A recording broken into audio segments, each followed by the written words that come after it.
Yo, what is going on, everyone? My name is Nick, or the Notorious Fantasy, and in today's video, I'm going to give you guys a full breakdown of who ended up winning last night's blockbuster trade between the LA Rams and the Detroit Lions. Before I get deep into this, I want to ask if inside this video you end up enjoying, please make sure to hit that subscribe button down below. Not only is the content I put out free, I put out content every single day surrounding around the NFL, mainly about fantasy football, but I will talk about topics like this when they happen. If someone gets traded, a big signing happens, I make sure to always put it on my channel the second it happens, so please make sure to hit that subscribe button down below. I was the first person yesterday to break the news that this trade ended up happening. In this video, we are going to figure out who actually won this trade and kind of a breakdown of each of these players plus the picks. So the trade goes down as follows. Matthew Stafford is sent to the Los Angeles Rams in exchange for 2 future first-round picks, which is in 2022 and 2023, and a third-round pick plus quarterback Jared Goff. Now, the Rams completely have 0 first-round picks for the next 7,000 years because it seems inevitable at this point that these guys are just going to continue, or Sean McVay is just going to continue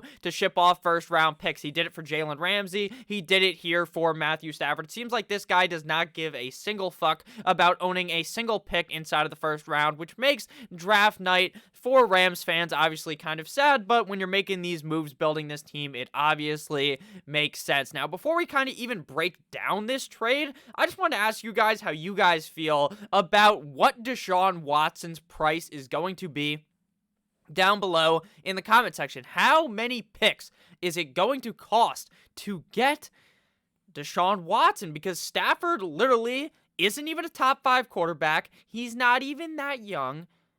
And he was worth 2 firsts, a third, and a quarterback who's not even that bad in Jared Goff.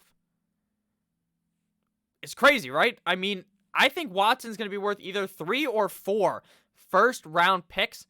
And if it's just 3 first-round picks, I think he's going to come with 2 second-round picks as well. I'd love to know what you guys think down below about what the price is going to be for Deshaun Watson. I'd also like to know who you guys think won this trade before I go in depth and break it down. Now, getting back to the main point in the video, if you want the simple answer on who won this trade, it pretty much is easy. The answer is Matthew Stafford, the guy to my left. Very simple. Stafford has dealt with years of being a part of a factory of sadness. He has been a part of a team that cannot win anything. Years of thousands of yards, years of throwing touchdowns, years of doing all this for nothing to come from it, really.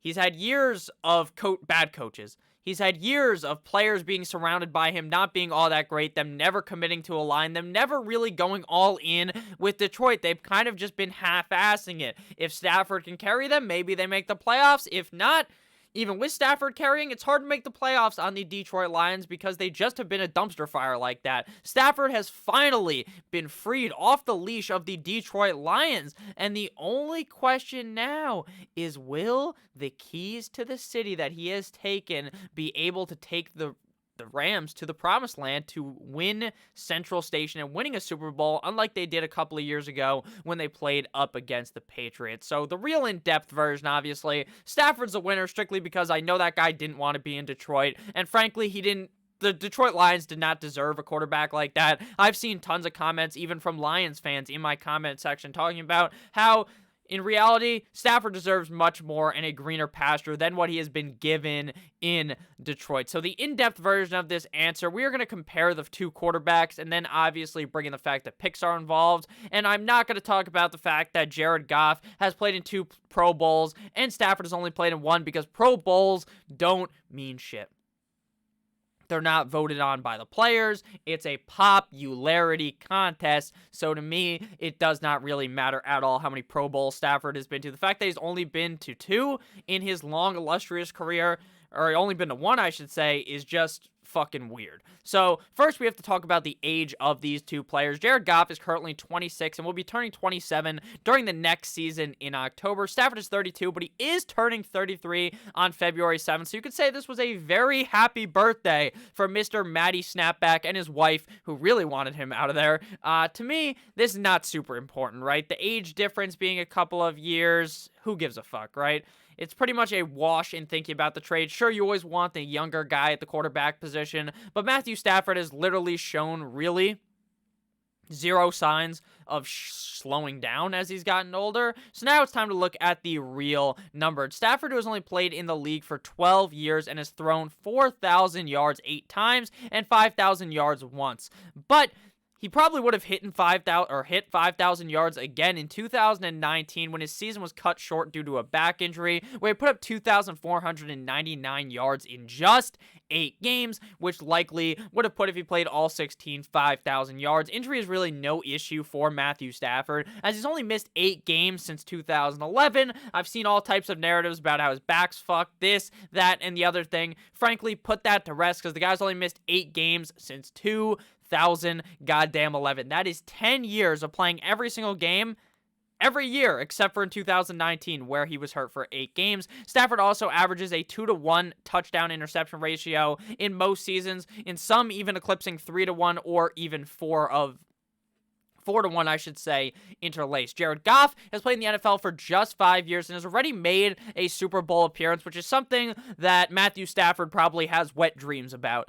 But is it because of him, or is it because of Sean McVay? Goff, surprisingly enough, has much better statistics than you probably would have thought. If I'm being honest with you, it's even better than what I assumed. In his first season of playing a majority of games in 2017, obviously, guys, he was drafted in 2016 with that fraud fucking, oh my god, his name's escaping me.